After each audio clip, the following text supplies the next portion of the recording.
26 जनवरी यानी गणतंत्र दिवस।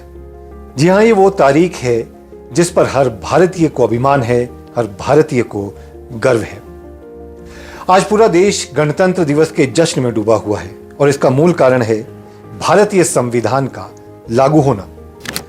भारतीय संविधान को 26 जनवरी 1950 को लागू किया गया था। सभी जानते हैं कि डॉक्टर भीमराव अंबेडकर भारतीय संविधान के जनक हैं और उन्हें फादर ऑफ इंडियन कॉन्स्टिट्यूशन का नाम भी दिया गया है। लेकिन क्या आप जानते हैं कि पूरा संविधान लिखा किसने था? उनका नाम था प्रेम बिहारी रायजादा।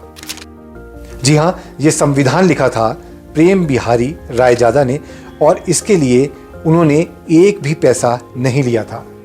लेकिन उनकी एक शर्त थी। शर्त यह थी कि संविधान के हर पन्ने पर उनका नाम लिखा जाना चाहिए और संविधान के आखिरी पन्ने पर उनके दादाजी का नाम लिखा जाना चाहिए, जिसे मंजूर भी कर लिया गया और बाद में संविधान को लागू कर दिया गया। संविधान की सोच आने से लेकर, उसके ड्राफ्ट तैयार करने से लेकर उसके लागू करने तक कई रोचक तथ्य भी हैं। वो क्या है, आइए जानते हैं। संविधान चाहे कितना भी अच्छा क्यों ना हो, अगर इसे लागू करने वाले अच्छे नहीं हैं तो यह बुरा साबित होगा। संविधान चाहे कितना भी बुरा क्यों ना हो, अगर इसे लागू करने वाले अच्छे हैं तो यह अच्छा साबित होगा। ये शब्द थे संविधान निर्माता डॉक्टर बी.आर. अंबेडकर के। हर देश का एक लिखित संविधान होता है जो उसके मार्गदर्शक आदर्शों और शासन प्रणालियों का सारांश प्रस्तुत करता है। हमारे देश के लिए यह भारत का संविधान है जो हमारी भूमि की नींव रखता है। इसके अलावा ये न केवल देश की विविधता और विविध संस्कृतियों को मजबूती से जोड़ता है, बल्कि यह कई सरकारी एजेंसियों के बीच एक कुशल संतुलन बनाए रखते हुए नागरिकों के अधिकारों और स्वतंत्रता को मजबूत और संरक्षित भी करता है। भारतीय संविधान को अपनाने के उपलक्ष्य में 26 नवंबर को राष्ट्रीय संविधान दिवस या राष्ट्रीय कानून दिवस के रूप में मनाया जाता है। 26 नवंबर 1949 को संविधान की पुष्टि की गई और 26 नवंबर 1950 को यह लागू हुआ। आइए इस खास अवसर पर भारतीय संविधान के बारे में कुछ रोचक लेकिन कम ज्ञात तथ्यों पर नजर डालते हैं।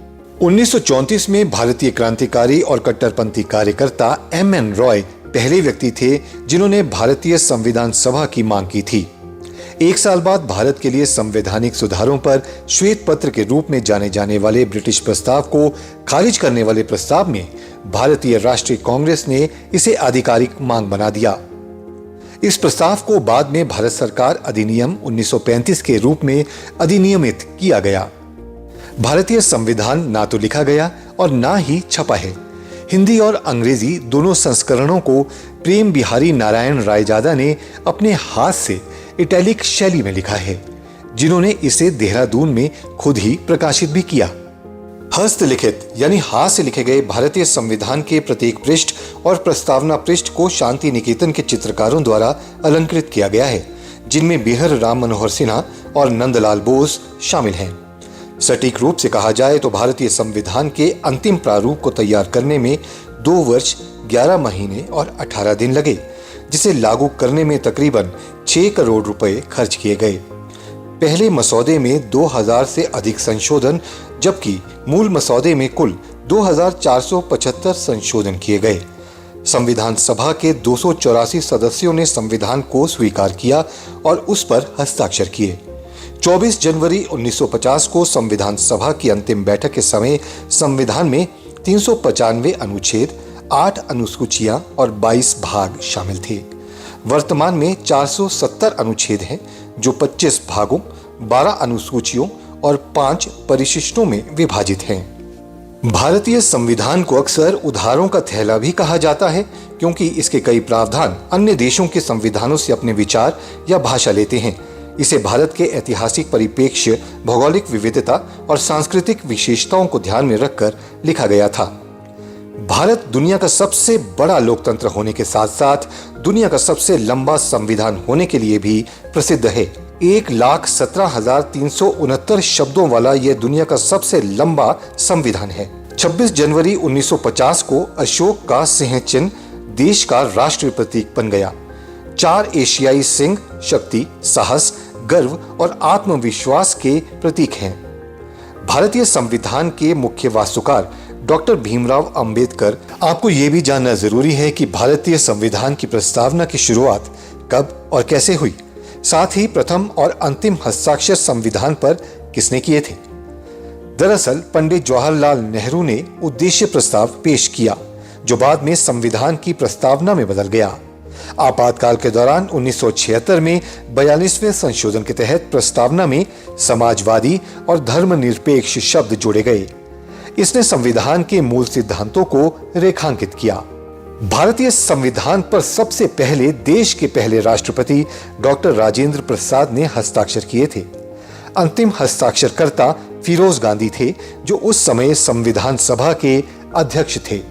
Doctor B R. अंबेडकर ने भारतीय संविधान के अनुच्छेद 32 को इस दस्तावेज का हृदय और आत्मा कहा है। यह किसी भी नागरिक को किसी भी मौलिक अधिकार का उल्लंघन होने की स्थिति में उसे बरकरार रखने के लिए सर्वोच्च न्यायालय में शिकायत दर्ज करने का अधिकार देता है। संवैधानिक उपचार का अधिकार इसका दूसरा नाम है। आपको यह भी बता दें कि इंदिरा गांधी के नेतृत्व में भारतीय राष्ट्रीय कांग्रेस ने 42वां संशोधन अधिनियम 1976 पारित किया, जो भारतीय संविधान में सबसे महत्वपूर्ण संशोधनों में से एक है। इस कानून को मिनी संविधान के रूप में भी जाना जाता है, क्योंकि इसने भारतीय संविधान में कई संशोधन किए हैं। इसमें सर्वोच्च न्यायालय और उच्च न्यायालयों के अधिकार को कम करने की मांग करने वाली धाराएं शामिल की गईं। नागरिकों के मौलिक कर्तव्यों को रेखांकित किया गया और प्रस्तावना में समाजवादी, धर्मनिरपेक्ष और अखंडता जैसे शब्द जोड़े गए। भारतीय संविधान के भाग 3 को मैग्ना कार्टा भी कहा जाता है। मैग्ना कार्टा अधिकारी की घोषणा है, जिस पर इंग्लैंड के राजा जॉन ने 1215 में हस्ताक्षर किए थे। यह नागरिकों के लिए न्याय संगत मौलिक अधिकारों की एक बहुत लंबी और व्यापक सूची पर चर्चा करने वाला पहला लेख है। संविधान तैयार करने के बाद संविधान निर्माता डॉक्टर बी.आर. अंबेडकर ने सटीक रूप से कहा था, संविधान केवल वकीलों का दस्तावेज नहीं है, यह जीवन का माध्यम है और इसकी भावना हमेशा युग की भावना है। इस संविधान दिवस पर आइए हम अपने भारतीय संविधान को समझें, अपनाएं और इसका जश्न मनाएं। गणतंत्र दिवस भारत को एक स्वतंत्र लोकतांत्रिक गणराज्य घोषित करने का प्रतीक है। गणतंत्र दिवस भारत के लोकतांत्रिक मूल्यों का त्योहार है, जो हमें याद दिलाता है कि हम बराबर हैं और देश के शासन में हमारी भी भागीदारी है। द समर न्यूज के सभी दर्शकों को 76वें गणतंत्र दिवस की हार्दिक शुभकामनाएं। जय हिंद।